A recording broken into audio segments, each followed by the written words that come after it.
everyone. Welcome to episode 174 of the Book Cougars, two middle-aged women on the hunt for a good read. I'm Emily. And I'm Chris. And we are going to jump right in to talking about our listener top 10 reads of 2022. We had asked everyone to submit their top 10s.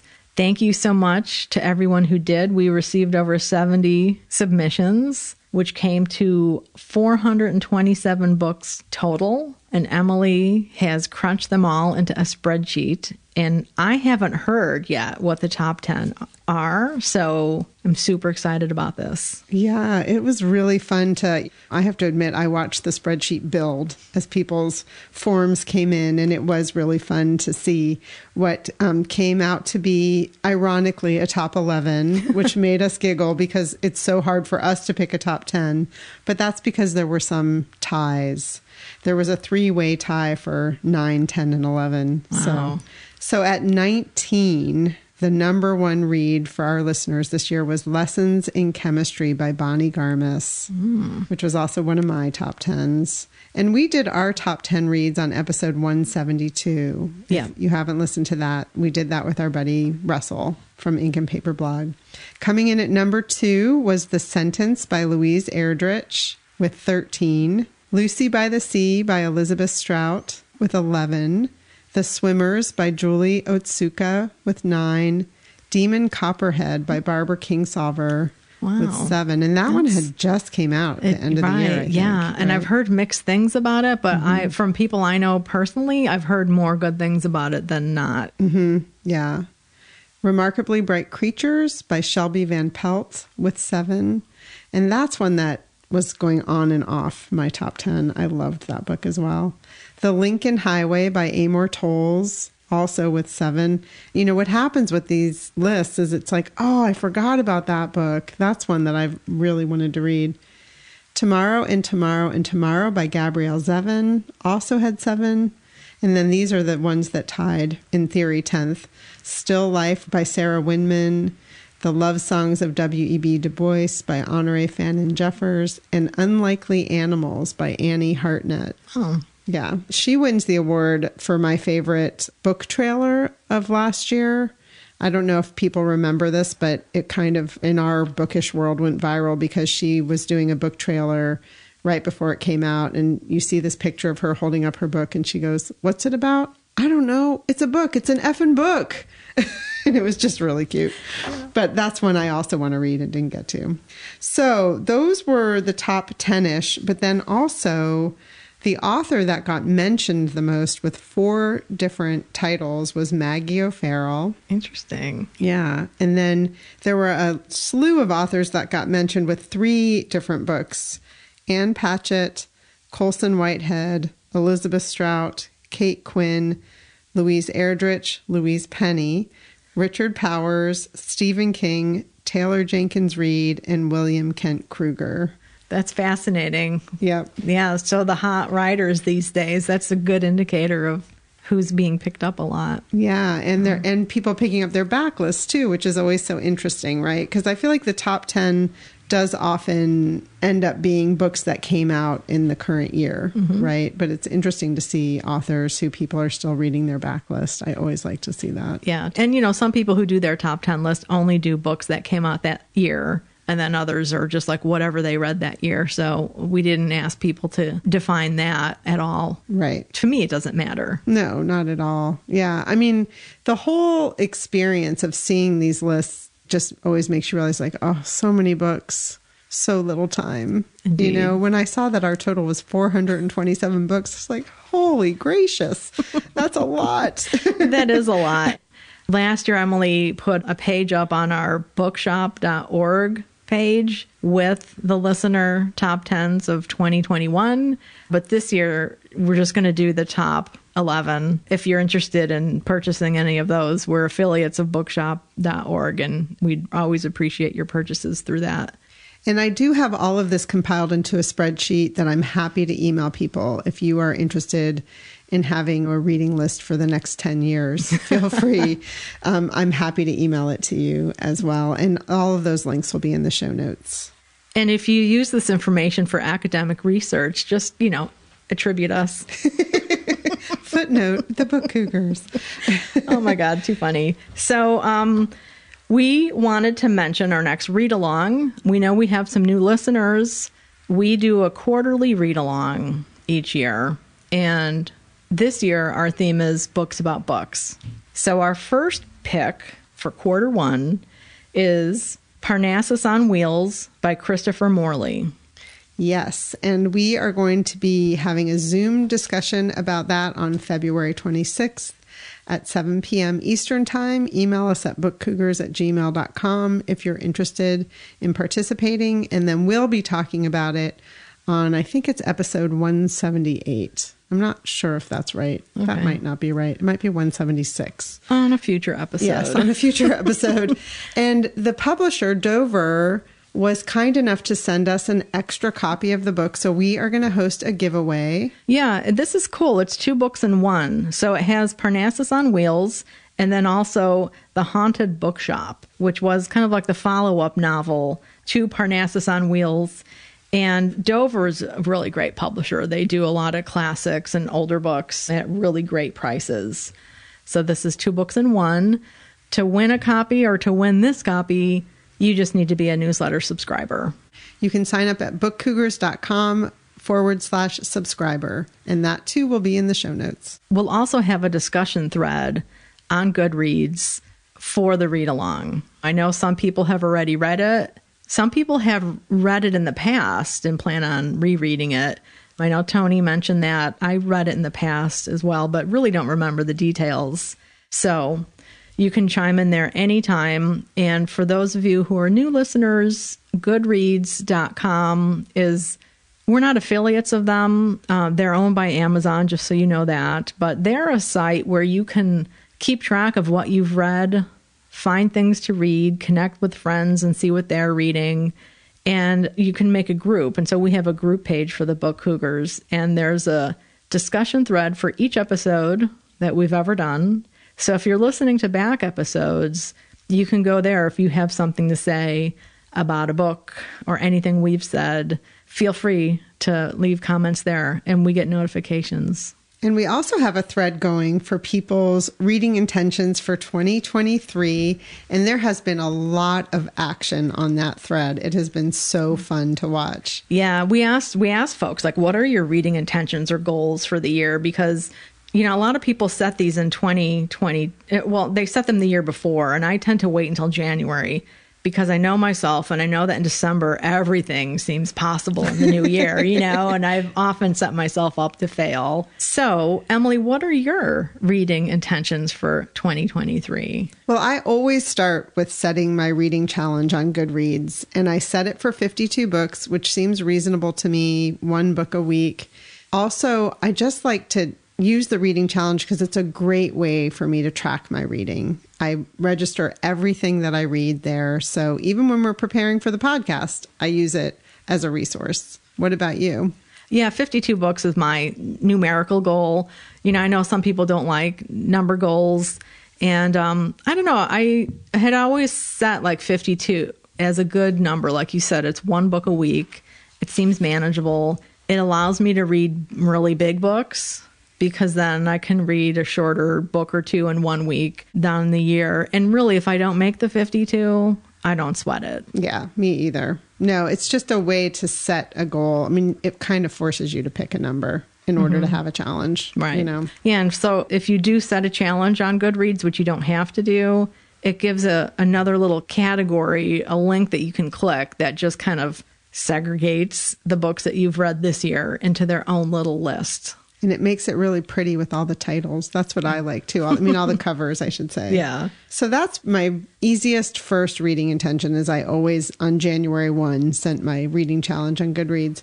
The other one is one that I came up with based on seeing the listener top 10s come in and seeing Maggie O'Farrell as the most mentioned author. I thought, I want to read more Maggie O'Farrell. In classic Emily form, I can't just say that. I want to read all of Maggie O'Farrell.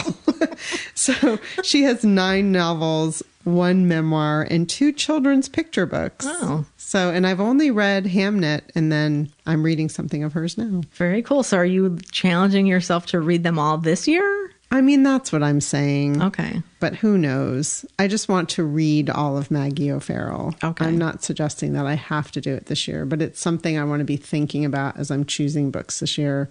But I don't ever want one of my reading intentions to feel like work or something like that. I want it to be enjoyment. Yeah.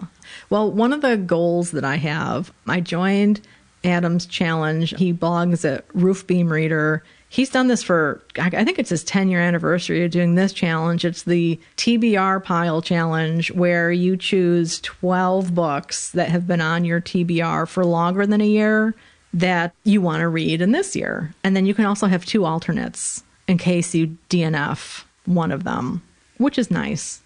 So I've done this in the past, and I usually fail quite epically, but that's fine. This year, though, the 12 that I've chosen are books I really want to read.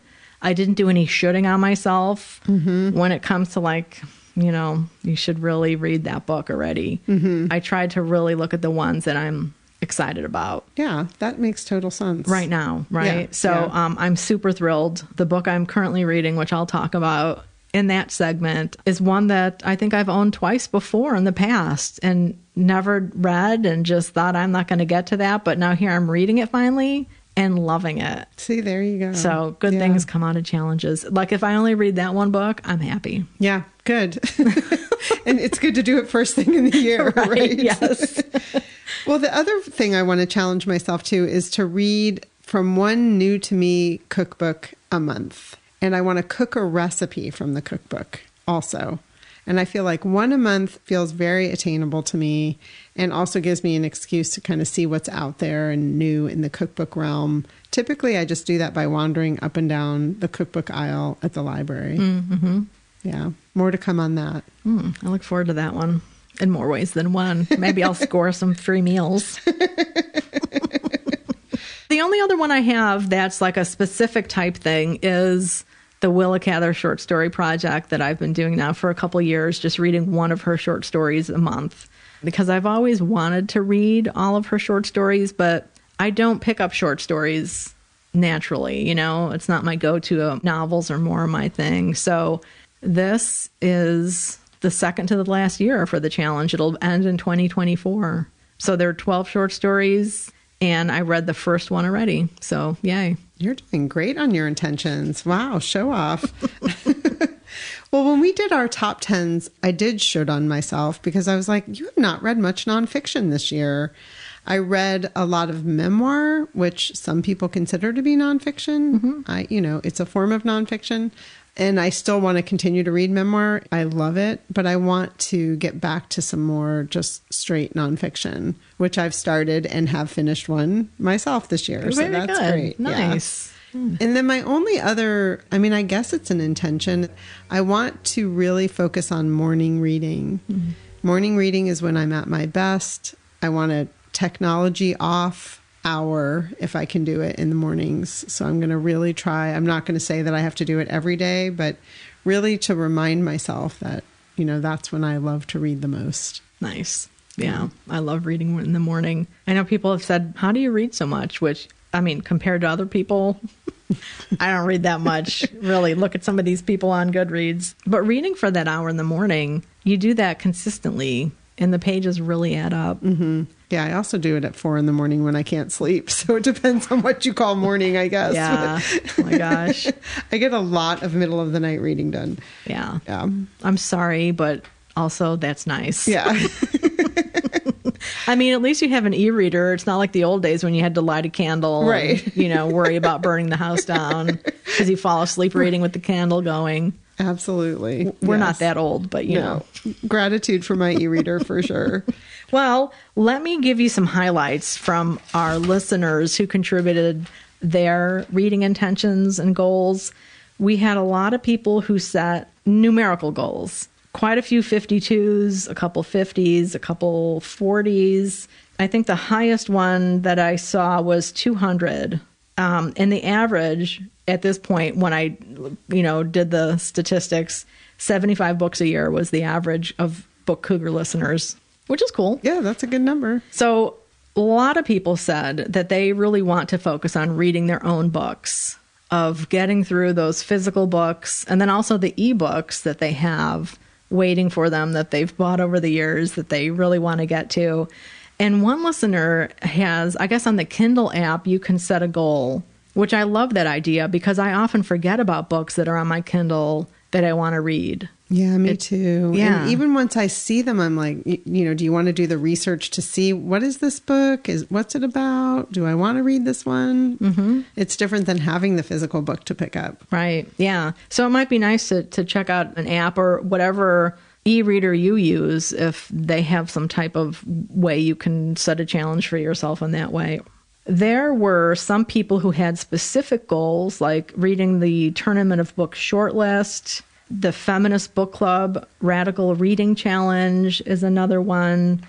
The Own Voices. A lot of people, whether it's an official challenge or they want to diversify their reading and make sure that they're reading diversely, Own Voices came up a lot. There were some people who talked about reading in other languages, which makes me very happy and slightly jealous. Very jealous. Yes. So the languages that other people have been reading in, Spanish, Italian, German, Portuguese, and then one listener is studying Japanese and hopes to read like a short picture book type thing in Japanese this year. So exciting. It's such a great way to learn a language or to refine your language skills. Mm-hmm. I commend anyone who's doing it. Yeah, me too. I should also mention Library Thing, which is another site where you can track your reading and make different lists of readings. I'm on there as well. I really enjoy it. I don't utilize it as much as I have wanted to, but Library Thing is a cool site to check out as well. A couple people also mentioned that they want to read fewer books than they have in the past, that they want to slow down and really savor the books that they're reading and not feel like they're just chewing through the book after book after book. That's so honorable. Absolutely, it is. It really is. A special shout out to Jolene, who has not listened to audiobooks before and wants to try an audiobook this year. So Jolene, if you want any recommendations for audiobooks, True Grit by Portis is excellent audiobook. It's a Western, but the 13-year-old protagonist has a great voice. What would you recommend? That's a good one. I would also say if you are a memoir reader, listening to a memoir, if it's read by the author, can be really great. I loved Crying in H Mart. I think I read that in 2020. Really good one. Yeah, and Jolene also, one of her favorite books of the year already, she read King Solver's Demon Copperhead. So if you like Dickens or any classic or any book, a contemporary book, reading a book and listening at the same time, that might be a good way to get into audiobooks and help keep your focus. Yeah, and then report back. Let us know how it goes. You might become slightly addicted. Yes. I am. I mean, I listen to them when I cook and when I walk. I mean, we talked about that on our audiobook episode. Yeah. And then a shout out, too, to Katie and Colleen are reading with a group on Instagram. They're reading the 8 novels of Louise Erdrich that are standalones. And if you're interested in connecting with them and reading along, Katie's handle on Instagram would be a good way to get connected. And that is KATIE_SIKKES. And I will put that in the show notes as well. Yeah. And that's on Instagram. Yeah. So, I mean, really great inspirational reading intentions. You know, I mean, there are other specific things, like one listener is planning a trip, her first trip to New York. So she's going to be reading New York books to prepare for that.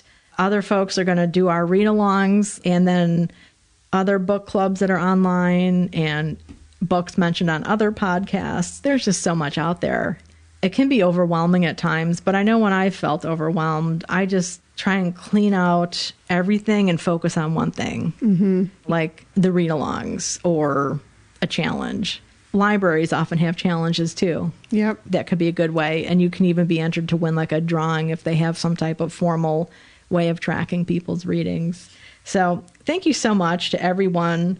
This is an ongoing thing too, I should say. We've had so far over 60 people talk about their intentions and their goals, and this is ongoing. So if you haven't yet and you want to contribute yours and talk with other people, that's the fun part. We think that you get a community of readers right there. Absolutely. And we should say thank you also to the people who contributed their top 10s. That was really fun as well. Yes, for sure.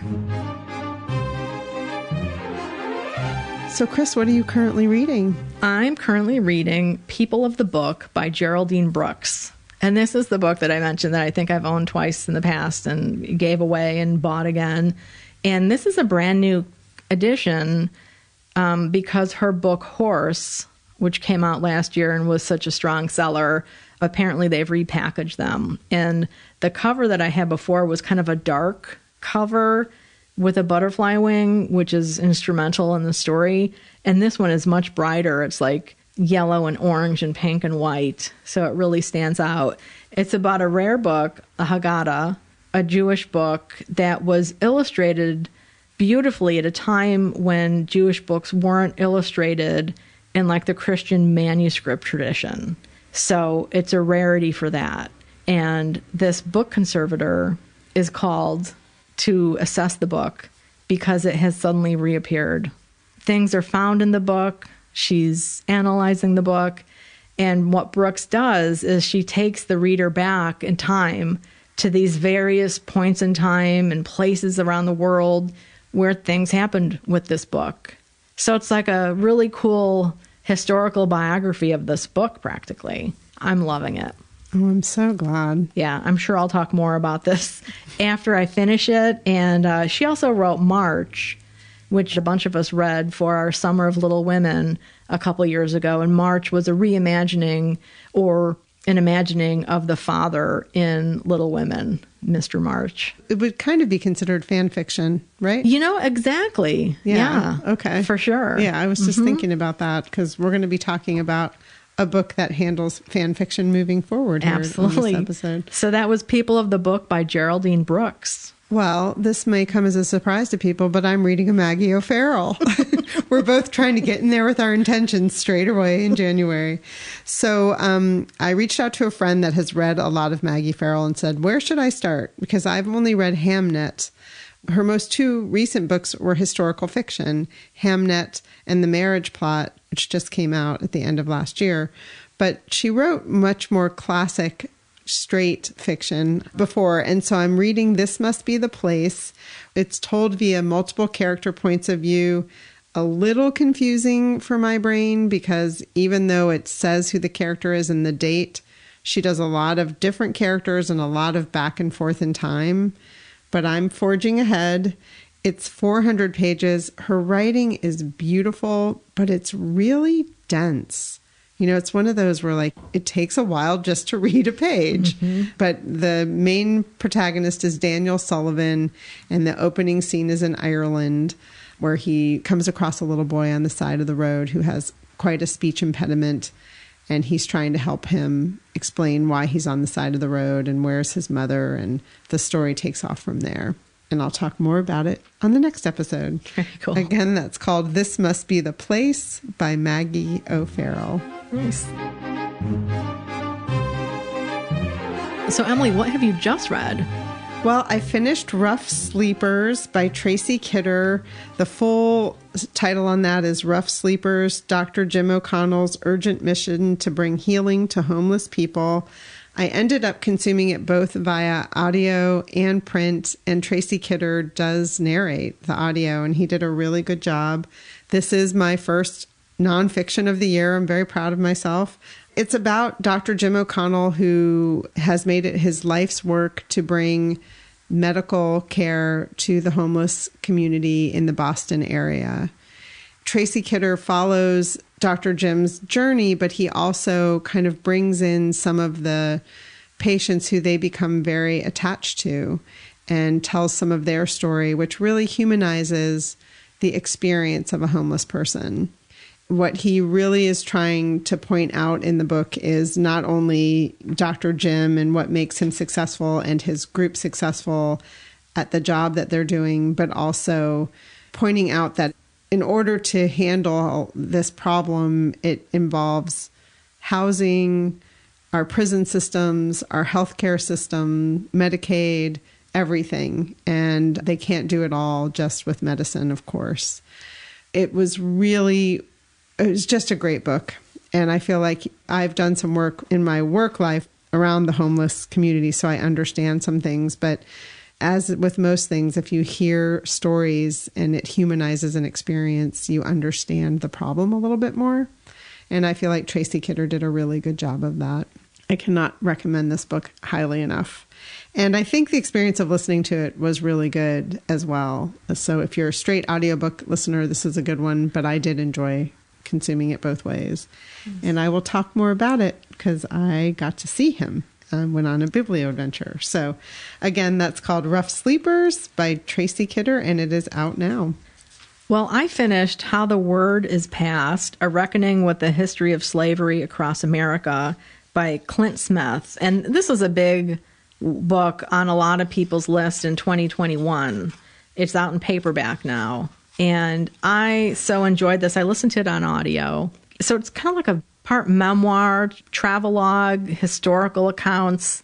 I wouldn't say exactly oral history, but he interviews people. He talks with people when he's at these different historic sites.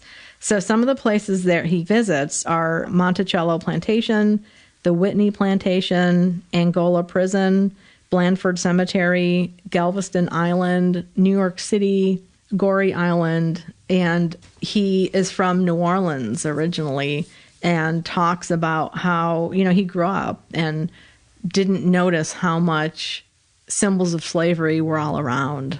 So this sparks him to go and visit these places and try and understand what is the connection to slavery, how is slavery being discussed at these historic places where docents are giving tours of the place. And he talks with other visitors who are there, who are willing to talk with him. And it's not always comfortable for him or for the other people or for the reader. And I really admire what he's done because it is such a important subject. We have to just stop denying that the colonies were founded on slavery and how much, as he says, we need to reckon with that. Mm-hmm. So I highly recommend this. Again, that was How the Word is Passed, Clint Smith. I also finished an audiobook called A Heart That Works by Rob Delaney. I knew Rob Delaney as a comedian who starred in a show that I loved called Catastrophe. Very funny man. I think he was an early adopter to Twitter, and I'm sure comedians, just like authors, do really well with 140 characters. So I think he has quite a following on Twitter. He is also the father of 4 boys, and his third boy, Henry, sadly had brain cancer, a very fast-moving, traumatic form that he got when he wasn't even 1 year old, and he ends up dying. I remember in, I think, the 3rd season of Catastrophe that they were starting to film it, and it came out on the entertainment wires that his son had died, and I thought, oh, what a terrible tragedy. And didn't, think much more of it except how hard it would be to be appearing in a comedy when you had this tragedy going on in your life. But I also I thought, oh, this must have been something that happened really quickly and his son died. But what he does in this memoir, which is only about 3.5 hours long, it's a very short book, is talk about the whole process of being a parent and the tragedy of it and also the beauty of it and having this relationship with his son that he adored for the time that he was alive. He happens to live in London. He's an American, but he also just talks about the healthcare system and the difference between the healthcare system there and the healthcare system here in the States.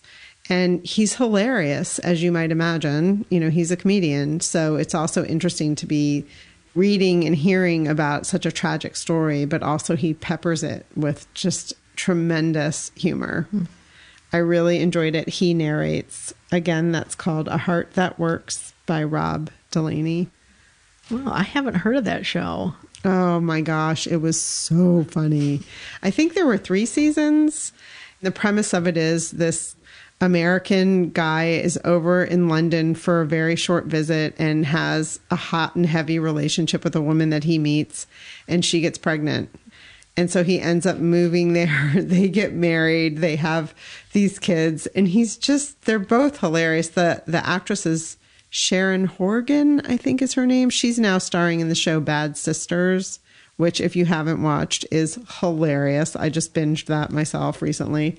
But it's very funny because it's just, he's hilarious, but also just how hard it is to get into a relationship with someone and have a child when that wasn't necessarily your intention, but you're trying to do, quote, the right thing. Mm-hmm. So a very funny look at marriage and raising children.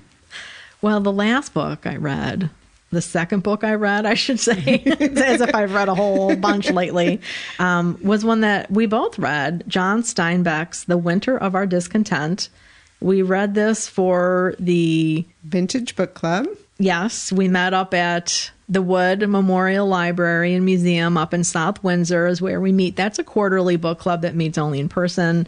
And we've been reading John Steinbeck. And this book, it was his last published novel. And I loved it. It's set in New England, also his only novel set in New England. And it's about a man who is from a very old New England family that has fallen on financial hardship. He's a very upstanding, do the right thing kind of guy.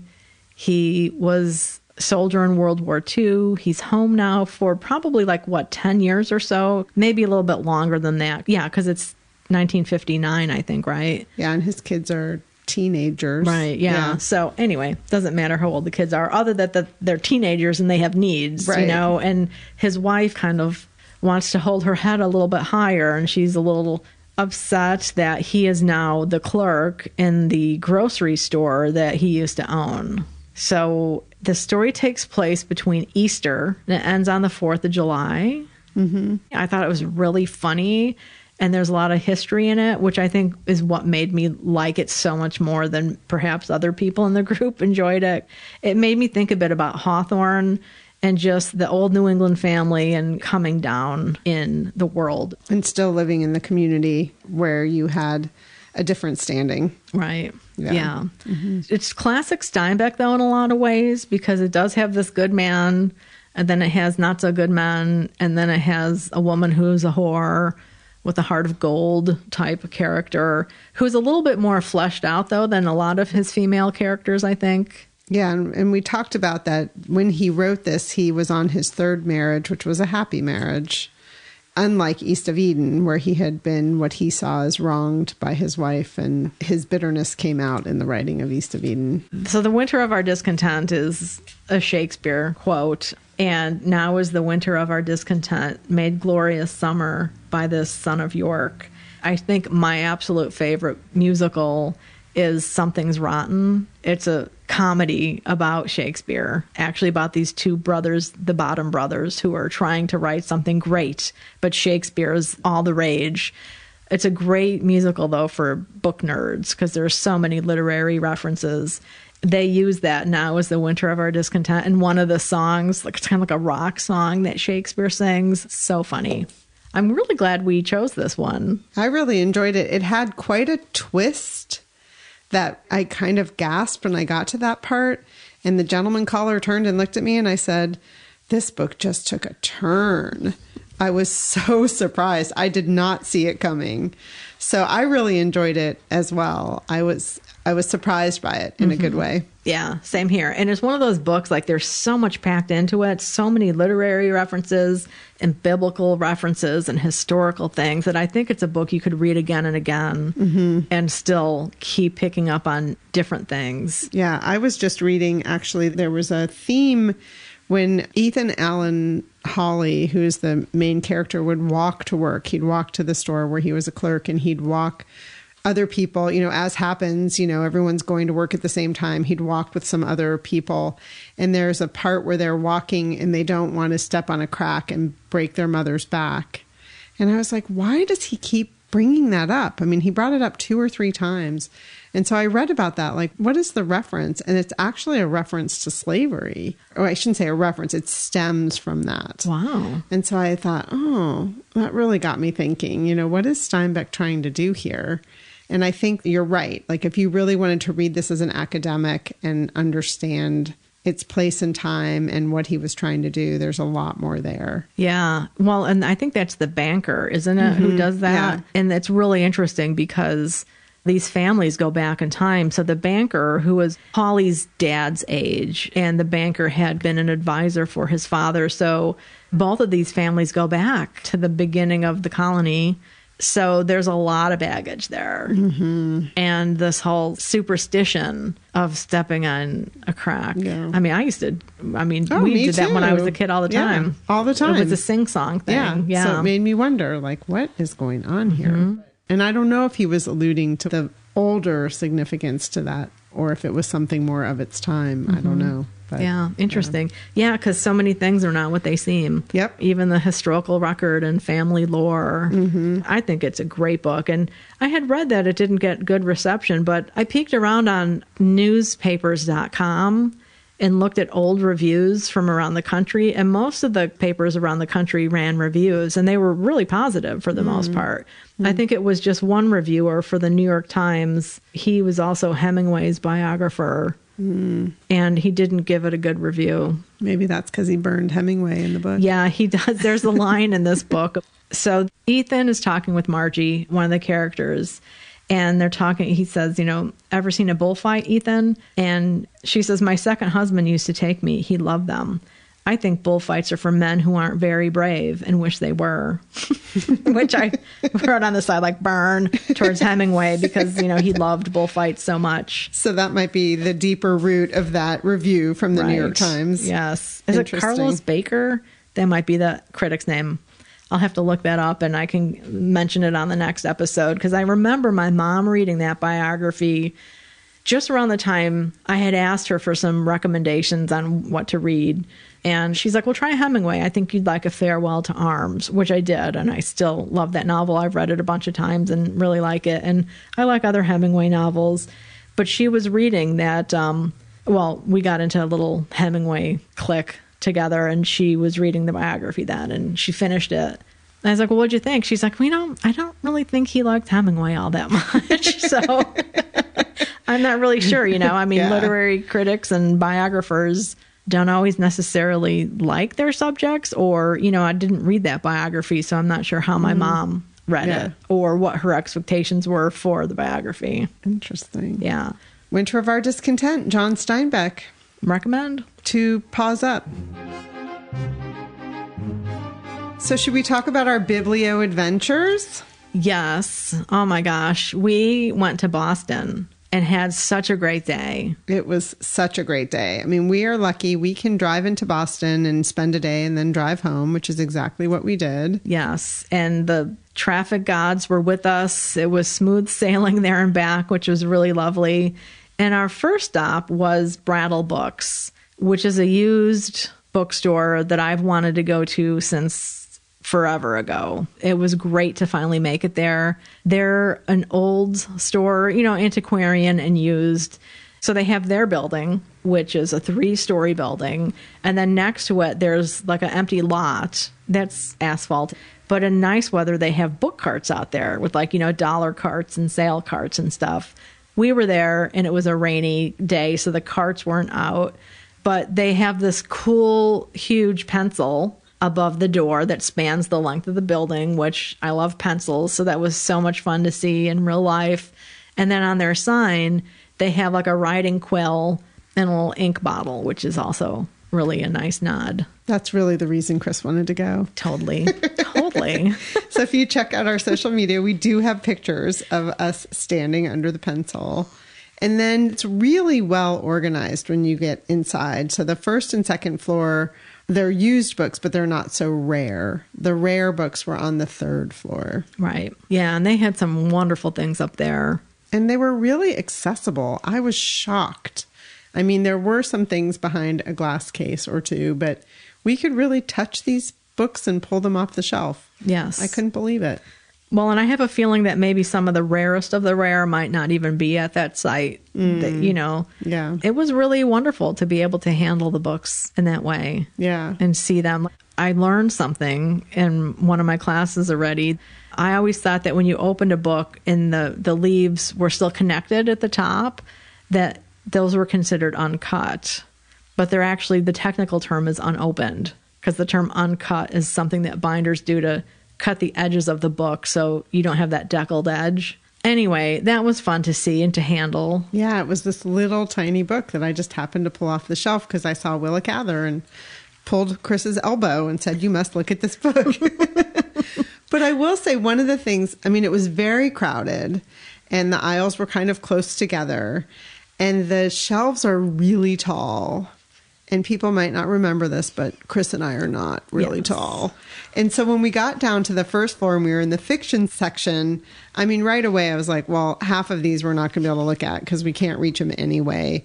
But then you're looking through and you discover that there's this metal shelf with a row of books you're looking at, and then you pull a book out to discover there's a whole row of books behind it. Yes. I kind of heard horror music, the first book, and then I was like, oh, Emily, you're just not going to see all the books. It's okay. Yeah. But it was really fun, and we came out with a few little gems. So that was stop number one. Stop number one. And this was on a Saturday, and, you know, we both usually have the luxury of making our own work schedule. So we often do BIBLioAdventures during the week, and this is a Saturday. So we're not used to like the amount of people in bookstores on Saturdays. But we walked over to the next bookstore, which is Beacon Hill Books and Cafe, which is a newer bookstore in Boston. Gorgeous. Oh my God, so beautiful. It's in kind of what I would call a multi-floored brownstone, and it has this tiny little staircase that you can walk up and up and up. Also an elevator, which I was shocked to see. An elevator in there. Yeah, it's a very historic district, Beacon Hill. So old buildings that are narrow, and the place was packed to the point where like it was hard to move around and it was hard to browse, but so much fun to be in there. They, in the kids section, which I believe was on the third floor. Yes. I think so. Yeah. When you first get up there, so we took the elevator going up because the stairs were just really tight and full of people. And when you first walk out of the elevator to the right, there's this big red button. And if you press that button, there's a train that runs around the top perimeter of the kids section, which is so much fun. So hit that red button. Yes. And I thought there was a little kid who was like wanting to push me out of the way because we were getting off the elevator, and I thought she was running over to push the elevator button. Right. But then came to find that it was for that. And then they also have this little tiny door, like a kid-sized door. That was really cute. And they had tons of beautiful little dog bookends. Yes, those really lovely cast iron bookends that were painted. Terriers and other types of dogs. Really lovely. They also then, in the fiction section, the adult section, they had a Persephone section, which I don't recall ever seeing in a store around here. Have you? No. Yeah. Mm-mm. Yeah. Beautiful store. And then on the first floor, almost felt like a basement, there's a beautiful cafe. It was kind of between lunch and dinner. They were only serving coffee and tea. We were starving. And it also didn't have any seats. Right. So it gives us a reason to have to go back. And it's really neat because you can walk through the front door of the store and you go up the steps to get up there to the bookstore. But then you can access the cafe from the stairs inside the shop. But outside, there's a little doorway that it's our size, right? Like you can tell it's old. Like other people would have to duck to get into that arch to then go to the cafe, which also has a little outside seating area and a little courtyard, which is adorable. So I look forward to going back on a weekday when it might not be so crowded so we can sample the cafe. Yes, indeed. Yeah. And then the third bookstore we went to was called Commonwealth Books, another used bookstore. Yes, and that was so much fun. And on the walk there, we ran into the Old Corner Bookstore. Oh, right. Which is a historic literary landmark that has been around for a long, long time. It was actually on the site of Anne Hutchinson's house, and there was a fire that burnt it down. So this has always been a retail space. It was first open, the building as it currently is, as an apothecary, and the man lived upstairs. And then Ticknor and Fields had their publishing house in there, and they're known for publishing Nathaniel Hawthorne and Longfellow and Stowe and just all these really famous people. So that was really exciting to see in real life because I'd only seen pictures of it. It's a Chipotle now. It is a Chipotle now, which I remember when I first was hearing about this, people were horrified that Chipotle was moving in and that it wasn't going to be a literary space. But it's always been a retail space. I know a bookstore would be a retail space, but, you know. Buy a burrito and read a book. Right, yeah. Well, yeah, I mean, who knows what the future holds for that? You never know. Like, Chipotle's lease could run out and, you know, it could be future Book Cougars headquarters if we decide to move to Boston, right? You heard it here first. I'm sure we could afford the rent.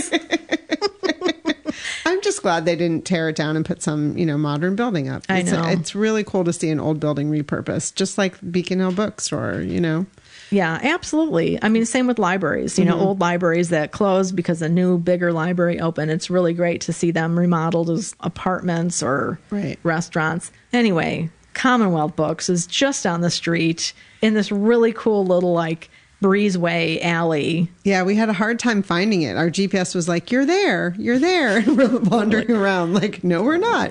It was down a little alley. Very cool. Yeah, and it was dark by that time and rainy and all brick streets and everything. So we almost felt like we were back in time. Yes. A bit. But had a really wonderful browse in that shop as well. Yeah, that one also had some rare books, but I mostly browsed the fiction there myself. So yeah, it was a great day. It really was. I could have kept on walking forever. And that's really a neat thing about Boston is it's a nice walking city. It really is. We got to walk to get from Brattle Books to Beacon Hill. We walked through the Green or the Commons is what they call it there.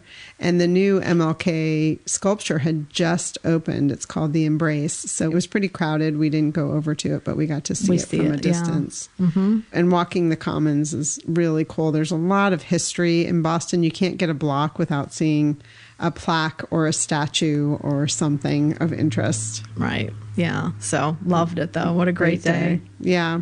And it snowed. It did. Which is a lovely thing because we haven't had much snow here on the Connecticut shoreline this season so far. So it was nice to walk around in the snow. It was. And they still had some holiday lights up in certain places, which was fun. So it was a very New England kind of day. And then 2 days later, I got in the car and did a biblioadventure all by myself, which I have to say was fun, but never as much fun. And also kind of like a drag because Chris and I have it worked out really well that she drives and I navigate. And I had to do everything by myself. But I managed, and I went up to Northampton, Mass, and had a quick browse in Raven Books, which is a really cool used bookstore. Highly recommend. And then I went over to a local church to see Tracy Kidder in conversation with Dr. Jim O'Connell, which was really cool. I mean, to see Tracy Kidder, first of all, who is a nonfiction writer that I really admire, but to hear him talking to the person he was writing about, really amazing. So I'm just going to set the stage for you that when I walked in, I could see these 2 chairs and microphones, and there was no one sitting in the front row on one side. And so I decided I was just going to sit in the front row because I'm highly distractible if I don't. And also I did it for the people because I needed to get pictures for Book Cougars. So I'm sitting there and a nice gentleman comes up and says, are these seats reserved? And I said, I don't think so. I just sat down. So he sits down and starts talking to me. It turns out he's very involved in the homeless communities as a doctor himself in the Boston area. And then it's starting to fill up. And then the bookseller taps me on the shoulder and says, is anyone sitting in this seat next to you? And it was between me and this gentleman. And I said, no. And she said, would it be okay if Tracy Kidder's wife sits here? I was like, sure. And so I scooch over and she comes and sits down, and I just felt so honored to be sitting next to her. And we chatted just a little bit. He had an event the day before in Cambridge. So that was interesting. Really nice woman. It was nice to meet her. And then on my drive home, I was listening to the book and he talks about his wife, Fran. And I was like, I know Fran. But anyway, they had a great conversation. Both of them are just really lovely. One of the things that Tracy Kidder said that I thought was so interesting is I've mentioned that he wrote the book Mountains Beyond Mountains, which was about Paul Farmer, who was also a doctor also from the Boston area. And so when it came time for questions from the audience, a gentleman said, can you describe anything different or the same or interesting about having now had the chance to follow these two doctors? And Tracy Kidder kind of laughed and he said, well, I'm going to be honest. Paul Farmer wasn't the easiest person. A wonderful man, not the easiest person.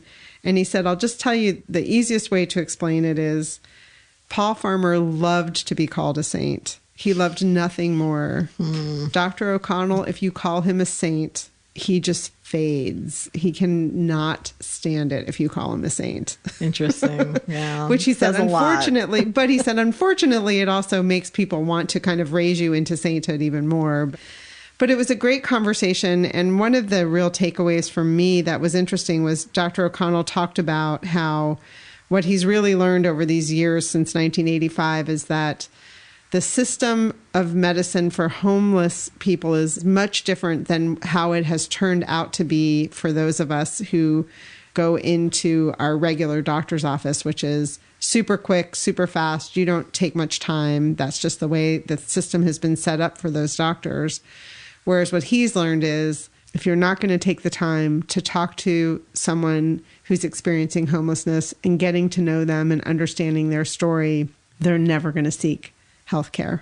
And I just thought that was so interesting. And he said that's the way they learned. You just have to understand who they are, what they need, and work within their own story. And the book really talks about that and helps you understand some of these stories and why they end up a lot of times having problems. Having permanent housing has to do with these systems that we have in place in our country. So I could keep talking. I won't. It was a great evening. If you get a chance, he is on book tour. If you get a chance to see him, highly recommend. And once again, I will say Rough Sleepers is a great read. Thank you for indulging me. Oh my gosh. Well, of course, and congratulations on your first nonfiction book of the year. Thank you. Good job. And now the reason I didn't get to go with Emily was because my classes started. It's another semester. I believe it's going to be my last semester, knock on wood, that all goes well. I can't believe how time has flown by. But I thought I'd just tell everybody what classes I'm taking since I've done that in the past. My Wednesday night class is subject cataloging and classification. So librarians and cataloging go hand in hand. And so subject cataloging is all about figuring out like the aboutness of an item, which I love. I'm fascinated by it because, how often have you done a search on a computer at the library and you get these search results and, there's something really odd in there. Now, could it be tangentially related to your search? Maybe. But it could also just be that somebody didn't catalog that item properly. So the importance of cataloging is you can have all these cool books and all these great resources, but if somebody can't find it because it's not properly cataloged, you might as well not even have it, right? And then the other class I'm taking is the history of the book, which when I first looked through the catalog, I thought, oh my God, I hope I can take that class because it sounds fantastic. And so here I am, my last semester. I'm so happy to be taking this class. There are 2 books in this class that were required. One is The Dictionary of the Book, a glossary for book collectors, booksellers, librarians, and others. And it's by Sidney E. Berger. This is a really cool book, and that's where I learned the whole thing about a book being uncut versus unopened. And this is a pricey book. It's over $100. Yeah, we're going to take a picture of that because it is beautiful. And then the other book is called The Book by Amaranth Borsic. It's part of the MIT Press Essential Knowledge series. And these are small books. The other book is a huge oversized book. It's like a 8 by 10, 11 book. And the other book, The Book, is just small paperback that you can easily put in a purse. And it is about the book. The book as object, as content, as idea, as interface. This is not so expensive. It's only $16.95 in the United States. But this whole series, when Emily and I went on a biblioadventure to Kent, to the bookstore there, they had this whole series. And I almost bought this book then, but I didn't. So now I have it in my hot little hands. It was calling to you back then. Yes. So super excited about the semester. Yeah. But she missed the BIBLOADVENTURE with I did. me. I'm not bitter. We'll just have to contact stores and say, no events on Wednesday evenings, That's right. please. Yeah, that's right. So upcoming jaunts, I'm really excited because our buddy Will Schwalbe has a new book coming out. It's called We Should Not Be Friends, and it's about his friendship with Maxie, who was a Navy SEAL he met in Yale via a secret society. Pretty cool. Totally. And he's going to be at RJ Julia here in Madison on February 21st at 7 p.m. Nice. I look forward to that. Yeah, I'm really hoping to catch that one. And then also Laura Zigman, the author of Small World, is on book tour, and I'm hoping to catch her somewhere. I haven't figured out where yet. Very cool. Nice. Well, what about upcoming reads? Oh my gosh, I am so lucky and so excited. Thank you to Agate Publishers, who sent me a copy of Fieldwork, a Forager's Memoir by Ileana Regan. I love her. She's a very revered chef, and she used to own and run a restaurant, closed it down, moved to the UP in Michigan, opened a B&B where she literally forages for food and cooks people incredible meals. And that's what this book is about. And then I Am by Maggie O'Farrell. That's her memoir, and I have it all queued up as both audiobook and print. Nice. How about you? Well, I have a wonderful book. These are two arcs, actually, two. The first one is the second book in Amy Tector's Dominion Archives mystery series. I read the first one, The Foulest Things, not too long ago. And this new one that's coming out in March, Speak for the Dead, takes place 10 years after what happened in The Foulest Things. And that's when the archivist finds some letters tucked into books that tell a story kind of within the story. And then the other book is called End Papers by Jennifer Saverin Kelly. And this is a debut novel. Kelly is a bookbinder herself. This is her bio. She lives in Ithaca, New York, where she writes, binds books, and works as a production editor at Cornell University. And End Papers is her first book, and it is about a bookbinder who finds a mysterious hidden letter. She's actually a genderqueer book conservator. So I'm super excited about this one. This one comes out February 7th. So I'm probably going to read End Papers first and then the March book. I got book on the brain, apparently. Like, who doesn't, right? Right. In the Out Now category, I just mentioned this book, Small World by Laura Zigman, Decent People by Deshaun Charles Winslow. That's getting really good reviews. That's one of the books that Russell talked about being super excited about. Georgie All Along by Kate Claiborne. Exiles by Jane Harper. I know Chris has her paws on a copy of that book. Moonrise over New Jessup by Jamila Minix. So these are all books we've mentioned on prior episodes, but they are all available for your reading pleasure now. Coming up next, we are so excited to introduce you to Jenna Miller, the author of Out of Character. This is a new YA novel that we both love so much. It's about a queer, body-positive love story. Takes place in high school age, applying for colleges and all that good stuff. Yeah. But it's just a heartwarming story with, I think, realistic characters. Mm-hmm. You know, the classic angst of high school when you are trying to get through high school and you're kind of done with it. You're done with the people you're going to high school with, some of them, but then you're also learning new things about them, applying to college, and also starting to individuate from your parents. It's got everything. And your parents are doing dumb things. Yeah. You know. Yeah. So, but the parents are treated really well, too, for the most part. I mean, this is really a warm romance. And I loved it. It was so healing for my old lesbian heart to just read a book about a girl in high school who's queer, who's accepted by her family, and her friends. Yeah, friends of, you know, and it's just so lovely. Yeah. I want this book to be a bestseller. So pre-order it. get it from your library or contact your library, ask them to get it. Because I think these stories are so important for young people to read and to know that if they're different, they can have still a great life. Tell your school libraries about this book. We also want to acknowledge that this is a book that's printed by HarperCollins. There is currently a strike going on with the employee union of HarperCollins. Yeah, we're recording this on January 25th, and they're like in their 50-something day of the strike. And, you know, we just want to acknowledge that because we support unions, but we also support authors. I know some people are talking online about not reviewing books by HarperCollins authors, but we want to support authors because we know how hard they work and how hard it is for new voices and queer voices to be heard. And debut authors. So let's buy this book, everybody. Yeah. Out of Character by Jenna Miller. Enjoy our conversation. We sure did. We are so thrilled to introduce debut novelist Jenna Miller to the Book Cougars community. Jenna writes young adult books about fat, queer, nerdy girls who deserve to be seen and have their voices heard. Her first novel, Out of Character, is being published by Quilltree Books, an imprint of HarperCollins Publishers. It'll be out in North America and Australia on February 7th and in the UK on February 16th. So pre-order now and ask your library to get a copy.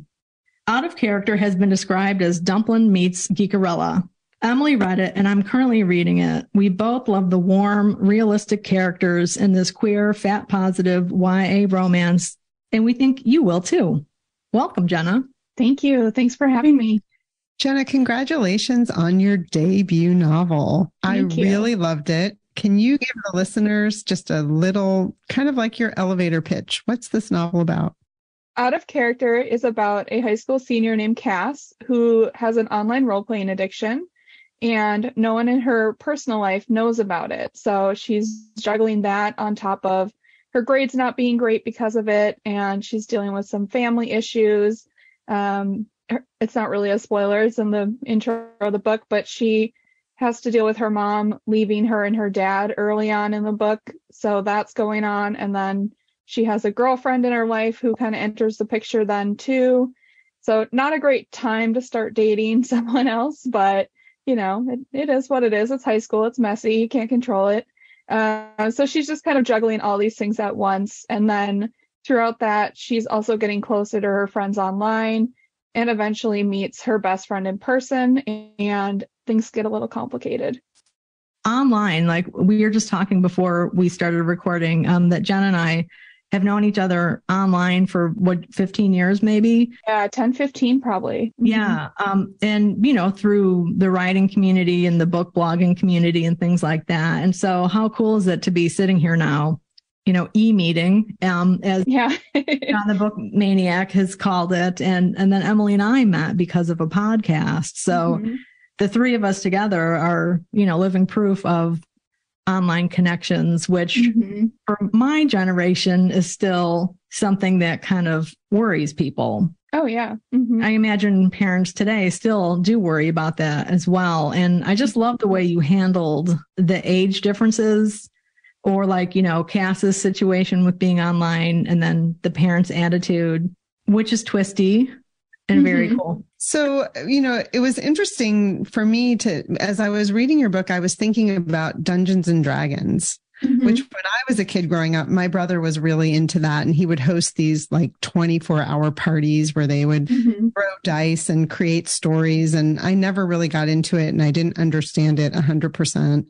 But I think of role playing, online role playing is now kind of the similar idea of that. But I didn't understand what it was, even what fan fiction morphing into role playing is. So could you just describe that? Yeah, of course. So, and even in the book, it's like her trying to explain what fan fiction is, and she just gets a multitude of responses. Like even her dad, who we call Cool Dad, is like, oh, I know what fan fiction is. Even though he's like this, you know, middle-aged doctor, he's not in the internet world at all. He's like, I know what that is. I'm cool. But yeah, so role playing is like fan fiction. So if you know what fan fiction is, you have a step up, but it's essentially that, but you're role playing with someone else. So you're writing a story together by going back and forth in different scenes. So you play a character person B plays a character. And you can do this through like an already created fandom, or you can just be like, hey, let's make up people living in New York City and they all live in the same neighborhood. And it's not based on anything. It's just you creating people and making scenes together.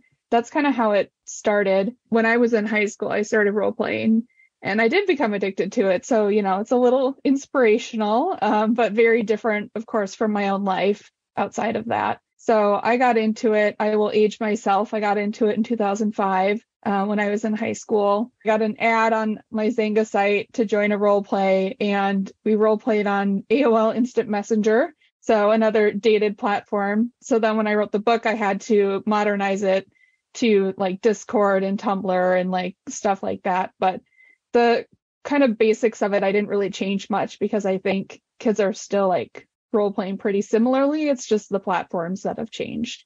Right. Yeah. So one of the things that's really poignant about the book, I think, is pointing out that even though these folks that you're role playing with online, you haven't met them, but for some reason, there's like a safety that you feel about telling them what your problems are, and they become really close friends. And I don't know if you want to answer this, as your own personal experience, or as Cass, who's the protagonist in the story, her experience. Do you want to talk about why you think that happens, that you can develop these really close relationships with people you've never met? Yeah, I can speak to myself first. So, when I was getting online, it was still kind of a weird space. It was very stranger danger. Like, it was before social media really kicked off. So you didn't have profiles and images. It was just people talking to each other. My friends and I kind of based it like, who's going to spend time role playing to like be a weirdo, I guess. So it's like you felt a little safe because that would be quite a long game. And I think I even make a joke about it in the book at some point. Like, that would be a really long game to play to like not be who you say you are. But for us, I think, and I should also say, when I started role playing, you couldn't just role play on your phone quickly and then go back to what you were doing. Like, you were online, like you were at your computer at a desk or wherever you sit with your computer, and you would just role play for hours. And then you would also, at least me and my friends, we'd be on the phone while we're role playing for like 6 hours straight, middle of the night, like truly chaotic. But you're teenagers. What does it matter? You don't have real life to worry about yet, just chaos. So for me, I think we just bonded so fast because we were all so into it. And then we weren't just role playing. We were also like getting to know each other. And that kind of trickles into Cass, where she can at least like send a quick response and go back to watching her best friend play football or whatever she's doing that day. And that's nice. But then they also have a group chat where they're just constantly going, like they talk in there every day. And I think it's just so easy to bond with people because they have this like different look of your life. And like you can talk about your life, but you're not having to then go to school together and deal with school drama. It's just you're kind of info dumping on each other and then just being there for each other. And I think that's really cool because you're not like also worrying about every other aspect of like high school or whatever. So you're able to just connect on whatever level you want to. So a lot of those barriers are gone. Yeah, there's more control around it and less of the high school angst, I think. Right. Yes. Right. Potentially less triangulation, although that can happen as well. And it kind of does. I really appreciated the settings. So it's Minneapolis and Chicago. And was that important for you to set them in those two locations? Or did they just happen to be areas that you are familiar with or that were close together on the map because there is some travel happening? Bit of both. I moved to Minneapolis about 5 years ago, and I absolutely love it here. I only moved from a few hours away, so I'd been familiar with it before that. But I'd been here a couple years when I started writing out of character. So I just wanted like a little love letter to Minneapolis without it, being the entire aspect of the book, but it is very important to the book. And then Chicago was both distance and then also kind of a personal nod. The first friends I met from role playing, we met in Chicago. We went to go see this really niche, nerdy musical together. And then the next year we met up with a larger group of role play friends who we just kind of met more recently. And I'm friends with most of them still today. And one of them's my best friend. And so it was really just like a nod and a love letter to that as well. And I love Chicago, so that's a perk. Cool. Yeah, I enjoyed that. So, we recently talked to Melinda Lowe. She was on a couple episodes ago last year, and she talked about trying to get queer YA published years ago. I think, what was it, 2012, maybe the first time? And she got pushback on it. One of the questions we were wondering, with you, your contract you signed like just a couple years ago, or the book deal, I should say, did you have any difficult conversations with editors or publishers about any type of content? I didn't really have any pushback. Most of the feedback I received from like agents or editors was just like, oh, not the right voice, but they had queer books on their like wish list. So like they wanted them. And I think I only really queried and went on submission to people who were open to that. So I think back then it was like Simon versus the Homo sapiens agenda and maybe 5 other books. And they were probably primarily like coming out stories or trauma stories. Because I feel like whenever there's a marginalization, it seems to start there, right? It starts with like the gripping story, the emotional journey, and then it kind of gets to move into these like, I don't want to say lighter because there are still tough topics, but it's not the entire plot that you're dealing with like a trauma of your identity or your race. It's just, hey, this is who I am, but also I'm a chaotic mess. So let's talk about that. But I feel like it's a lot more open now. I think there's a lot more room for queer joy than there was, 10 years ago or whatever it was. I personally didn't have any issues, at least as far as I read between the lines. I didn't really see anything that seemed suspicious in that way. So I think we've come a long way in that area. It's great to hear. Yeah. And I think even the way that you have your characters react to both queerness and fatness are really wonderful. I mean, it just seemed natural and I really appreciated that. Thank you. And I loved how you described Cass as an out queer girl who doesn't hate her body. How refreshing is that? Right. Yeah. And with that, I mean, when I was young, that was not the case. I mean, part of it's, the world we lived in the 90s and 2000s versus now. But I mean, I wasn't really comfortable with myself until I was probably early 30s, which isn't really that long ago. Now I'm in my mid 30s. So it's still fairly new to me that, I'm not dieting, I'm not hating myself or, any of those things that a lot of kids still deal with today. And I just wanted a story where those are parts of her, but they're really the least interesting things about her. They're just part of who she is. Let's talk about Tater Tot Hot Dish. Let's talk about my cat. Who cares, like who I'm dating or what I weigh? Like, let's talk about the stuff that matters. So, yeah. So let's talk about Tater Tot Hot Dish. It plays a very important role in the story. I could totally relate to Cass, how, she's going to have her girlfriend over and judge her based on how she reacts to one of her favorite meals. Yeah. So can you tell people what Tater Tot Hot Dish is?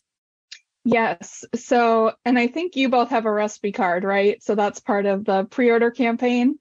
I don't have one in front of me, but it's online if anyone wants to find it.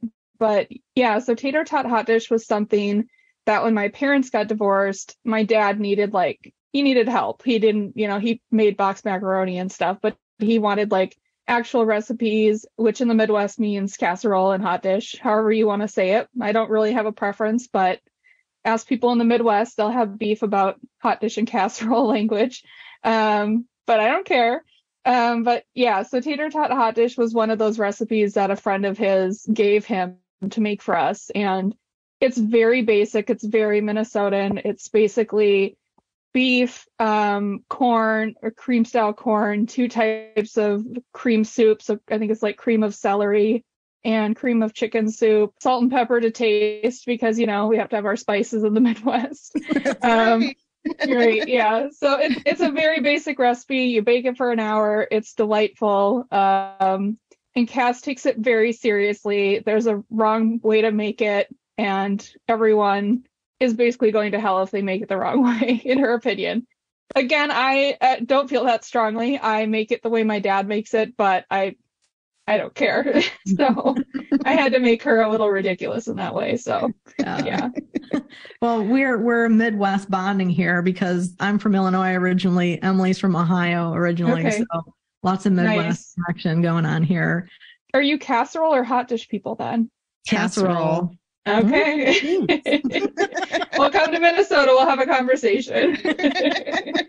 Maybe it's a longitude thing. Yeah, maybe. Or latitude. Yeah. Interesting. Yeah. Plot this. Well, I like some of the snark that you had, just kind of funny things like that. Passive aggressiveness is a love language in Minnesota. Mm-hmm. Things like that were just so much fun, really good humor. And then you also had some nice literary nods to like Joe and Little Women and Jane Austen. So one of the things we'd love to ask you about is, who are some of your literary heroes and influences that have helped you become a writer? Yeah. Well, I'm obsessed with Jane Austen. If that's not clear by the book, she'll probably make an appearance in everything I write in some way or another. I have a mug here. It's backwards, of course, but it says, "What excellent boiled potatoes." And it's from the 2005 Pride and Prejudice movie. So big fan. So yeah, I love Jane Austen. I've been to Bath. I've been to her house in Chawton. I think she's amazing. And I think, I'm trying to remember now, I think the day she died was the day I was born. So, not going to plan anything, but I kind of hope I go out on the day that she was born just to wrap it all up nicely. So if that happens naturally, it's, it'll be fate, but no one will know because I'll be gone. So, but yeah, I love Jane Austen. I love, not really an inspiration, but I love Charles Dickens in college. I think I said something about spontaneous combustion in there because that was just such a Dickens thing. And I had a friend, she's like, "That better not leave this book." And I was like, "I will fight for it." So it's in the final copy. Just ridiculous shenanigans. But yeah, I would say Jane Austen is probably the biggest, more literary influence or classic influence. And then just a lot of young adult authors like Julie Murphy and Becky Albertalli. They've been very inspirational to me. Yeah, I think those are probably the main ones as far as getting into young adults specifically. And I did write more literary fiction when I got started, but something about it didn't feel right. And I might get back to it, but I love living in young adult for now. That's cool. That was a question I was going to ask, is about the young adult versus other genres. Because you've been writing for quite a long time. So when did you catch the writing bug?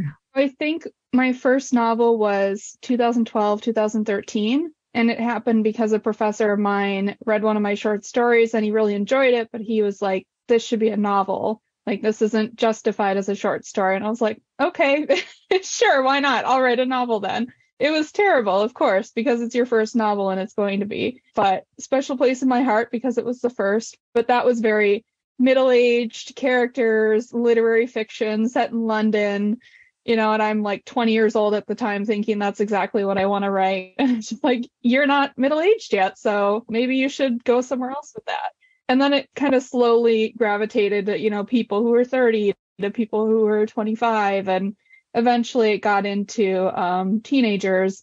And before Out of Character, I wrote this portal fantasy book that it was a lot of fun. I might go back to it one day, but it just wasn't, I don't know, it just didn't feel right. It didn't feel like where I wanted to be at the time. So I went into contemporary, and I don't know, something about this book, and I say this all the time, it's something about it just felt right. I'd never edited a book before or queried a book before, and this was the one for some reason, and here we are. So apparently it was right. So exciting. It's been great to watch your journey on social media. It's been really fun. So am I allowed to ask if we're going to see Cass and any of her friends who are now off to college? Are we going to see them again? You're allowed to ask. The answer is I hope so, but I haven't begged yet, so we don't know, but it's something I would like to do. I have a second book in mind, which I kind of have to leave there, but I have a second book with another one of the role play friends as the featured character. And then if they really like me and these books sell well, I would like to write the 2 Tide Wars books that go, or I should say, for people who don't know, Tide Wars is the fandom that they're role playing, so completely fictional. So if things really go well and they like me, maybe those will happen one day. And I specifically made it a duology just in case, because I didn't want to write like 7 books or even 3. I was like, it's going to be a duology. Then I only have to write 2. Because I think of, I don't know if you're familiar with Rainbow Rowell, but she has like a fictional world set up, and I think there's like 7 books, and I was like, I'm not doing that. I can't possibly. That sounds exhausting. So, which I guess is good. I'm not trying to get into fantasy right now, because most people would love to write 7 books, and I'm like, no, hard pass. Yeah. So listeners, what Jenna's talking about is there's the novel that she's written, and within it, there are some, usually just a page or 2 of the characters actually role playing. So you get some of the sense of the story and the flow and what it's like to do role play, which I thought was really cool. Yeah, it really helps you understand. And, I have to say, as a parent, there is that. And my kids are older now, and they were doing AOL Messenger, and so I kind of grew up with them learning the safety measures online. And so there was, when I first started her novel, I was like, oh yeah, she got into trouble gaming, and now she's going to get into trouble role playing. And who are these people she's actually playing with? So it's really interesting to learn along with the story what it all means. And I think by putting some of that role playing in there, those scenes really help me understand that it's actually this incredibly creative experience, and you're writing and you're creating a whole world, very similar to what I saw my brother doing with Dungeons and Dragons around the table with all of his friends, Yeah, absolutely. Yeah. Yeah. And you can thank my editor for that, because my agent and I both come from role playing, and there was so much we didn't think about, because, when you're into something, it's just obvious to you and you don't really think about it. But my editor was like, where are they role playing? What is this site? Can anyone be on it? How do they join? And I was like, why are you bothering me with your questions? They should just know this. But then you fix it because she's right. So yeah, some of us are older fun. Than you, Jenna. Well, I know. But then I'm like, I'm writing for the kids, but then also sometimes I feel old. So it's like, I need to be mindful of, people beyond 18 years old. So. Yeah. Well, I thought the parents were handled really well. Sometimes in YA, I've read some where the parents are just kind of, well, I guess they're kind of like the Peanuts, they're like a, type. Yeah. I enjoyed Cool Dad. Yeah. Thank you. And I liked that it was a father-daughter relationship was really part of it, which is lovely too. You don't always see those. Yeah. And I feel like a lot of the time they're kind of the background parent. Like, they're still there, the relationship's fine, but they don't really have a role. And I think for Cass too, like, that was kind of who he was before the book opened. Like, he was kind of a background parent. He was very busy with work. And so when things go the way they do, like, he has to step into a bigger shoes to fill kind of situation and kind of work that stuff out together. So that was a lot of fun to write them just kind of navigating this new lifestyle together. Yeah. It's such just a warm, wonderful, beautiful story. I think just the way you handle so many complicated real life issues. Thank you. Yeah. And that senior year of high school, which is really fraught with a lot of things. And when you're starting to individuate from your parents and figure things out, you still need their help a lot. And you really handle it well. Thank you. So I have a question about your writing process. We have some writers who listen, and I'm just nosy. What is your writing process like? Like, what are the tools that you use to write, and when and where do you write, if you have anything consistent? I know not everybody does. Yeah. So I'm quote unquote old school. I stick to Word. I don't go into any fancy tools. I just, I'm comfortable there. So I open a Word doc and get moving. I'm not a great outliner. I've gotten a little better over the years after reading some books and trying it out. It is very helpful to have some kind of outline, even if it's, just filling out a beat sheet, which I don't even know if I wanted to get into what that is, but it's essentially a quick guide of, all the pieces of a book you need to hit, and like all the emotions and character arcs and different parts of the story. So I've been using that more. My first draft of Out of Character did not have that. It was just me going in with a half page of notes in Word and just seeing where it went. So it's kind of cool to see the final version from that complete mess of a book. And then I don't really have a schedule, like with work and everything else going on. Even before, like, book deals and everything, I was more of a night owl. I would write more in the evening and then kind of all day on the weekends. So I don't really have a specific schedule. I'm not one of those dedicated 5 a.m. writers. I sometimes wake up at 5:30 randomly and I'm like, you could write. But it's like, no, this pillow is really comfortable. So I'm not a 5 a.m.er. I hope to be someday, because my best friend is, and she says it's so nice to get it done before work. And then you're not thinking about it after work and you can just unplug. But I haven't mastered that yet. So I'm kind of all across the board chaotic. There's no like one way for me. I don't have any great tools or advice as far as like how to do it.